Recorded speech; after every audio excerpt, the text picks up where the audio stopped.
এই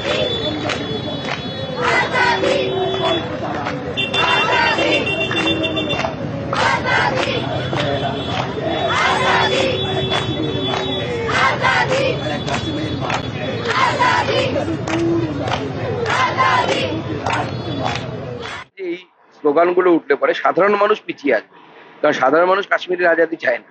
সাধারণ মানুষ ভারতবর্ষকে নিয়ে খুশি আছে।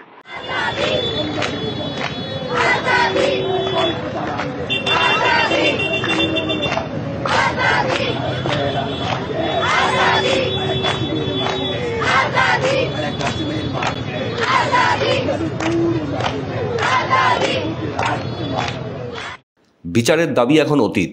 মিছিলের স্লোগান কাশ্মীর মাঙে আজাদি। নীরব দর্শকের ভূমিকায় পুলিশ। আরজি করে মহিলা চিকিৎসককে ধর্ষণ ও খুনের ঘটনায় রবিবার সন্ধ্যায় প্রতিবাদ মিছিলে নেমেছিলেন জুনিয়র ডাক্তাররা। সেই মিছিল থেকে স্লোগান উঠল কাশ্মীর মাঙে আজাদি। যাদবপুরে প্রতিবাদ মিছিল থেকে এমন ঘটনার ভিডিও সোশ্যাল মিডিয়াতে ভাইরাল হতেই বিতর্ক চরম আকার নিয়েছে। এহেন ঘটনার প্রতিবাদে এক্স হ্যান্ডেলে সরব হয়েছেন তৃণমূল নেতা কুণাল ঘোষ। তিনি লিখেছেন, আরজি করে ন্যায় বিচারের আন্দোলনে কাশ্মীর মাঙে আজাদি স্লোগান। যাদবপুরে এরা কারা? এদের উদ্দেশ্য কি? জুনিয়র ডাক্তাররা কি আজাদ কাশ্মীরের বাসিন্দা ছাড়া রোগী দেখবেন না? তিলোত্তমা ন্যায় বিচার পাক, আমরা সবাই চাই, কিন্তু লাল মুখ আর মুখোশের আড়ালে অরাজকতার চেষ্টা বন্ধ হোক। কাশ্মীর মাঙে আজাদি।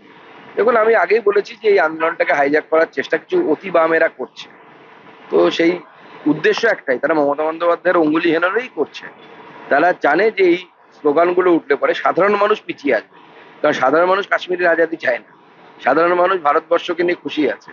সাধারণ মানুষ তাদের এই দাবি দাওয়াগুলোকে সমর্থন করে না, কিন্তু তারা মমতা বন্দ্যোপাধ্যায়ের অঙ্গুলি হেলানে এরা এই কাজটা করছে যাতে সাধারণ মানুষ আন্দোলন থেকে সরে যায়। এরাই নো ভোট টু বিজেপি করে ভোটের সময়, অর্থাৎ পক্ষান্তরে তারা বামপন্থী সামনে, ওটা তাদের ক্যামোফ্ল্যাজ বা ছদ্মবেশ।